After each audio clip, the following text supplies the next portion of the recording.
चैत्य भूमि यानी मुंबई, दीक्षा भूमि यानी नागपुर और महू, इस 3 जगह में बाबा साहब की अस्थियाँ जो है वो रखी है। और इसके सिवा कुछ लोगों को अस्थियाँ सम्मान के रूप में बाबा साहब के परिनिर्वाण के समय दी गई थी। तो ऐसे ही विरासत में मिली हुई खास करके बाबा साहब का जो बचपना जो है पहली कक्षा से 4थी कक्षा तक का रत्नागिरी जिला महाराष्ट्र का जो अरब सागर से लगा हुआ है जिसे कोकण कहा जाता है, तो वहाँ दापोली में बाबा साहब का पहली कक्षा से 4थी कक्षा तक का एजुकेशन हुआ था। और उसी समय बाबा साहब के पिता जो है राम जी सकपाड़, सूबेदार राम जी सकपाड़, और उनके साथ में कुछ सूबेदार लोग ऐसा वो मिलिट्री से रिटायर्ड हुए थे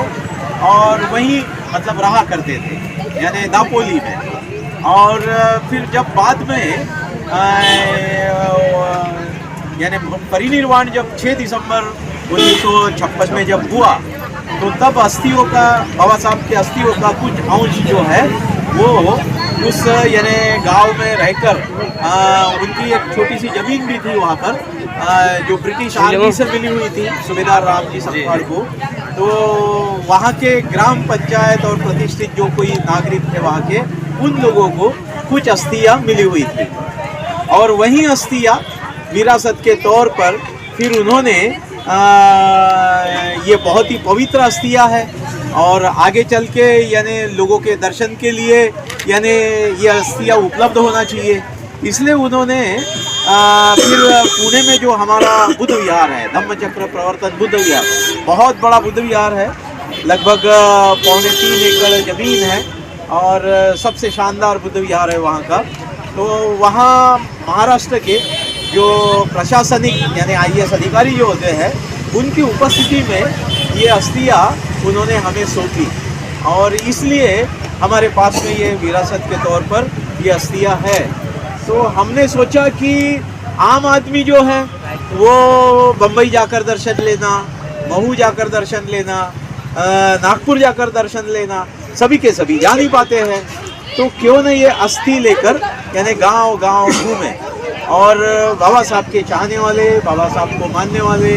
बाबा साहब के विचारों को यानी चाहने वाले ऐसे लोगों के पास तक पहुँचे और यानी इस माध्यम से बाबा साहब की अस्थियों का दर्शन भी हो और साथ में बाबा साहब ने जिस विचारधारा को दिया है उस विचारधारा का प्रचार और प्रसार भी हो। इस मकसद से हम छत्तीसगढ़ में अलग अलग जिलों में, तालुका में, शहरों में, गाँव में हम लोग जा रहे हैं। तो उसी सिलसिले के चलते हुए आज चकरभाटा में आप सभी के साथ में यहाँ उपस्थित है। आज के इस अवसर पर मुझे ये बात मैं बताना चाहूँगा खास करके कि यानी महापुरुषों की पूजा कैसे होती है, बहुत ही सूक्ष्मता से अंतर होता है। यानी बुद्ध ने जो पूजा सिखाई तो वो पूजा और जो कर्मकांड वाली पूजा रहती वो पूजा, ये दोनों में बड़ा भारी अंतर है ना। तो जैसे कि मान लो हम लोग चले गए बाबा साहब के अस्थि दर्शन के, अभी अस्थि दर्शन लिए, कलश के दर्शन लिए, या 14 अप्रैल आ जाता है, 6 दिसंबर आ जाता है, तब हम लोग यानी जुलूस निकालते हैं, बाबा साहब को माल्यार्पण करते हैं। तो बाबा साहब का ये सम्मान, बाबा साहब की ये पूजा यानी उसको मतलब कब यानी प्राप्त होता है, यानी मात्र यानी कई वर्षों से मान लो मोमबत्ती जलाते रहे, अगरबत्ती जलाते रहे, फूल अर्पण करते रहे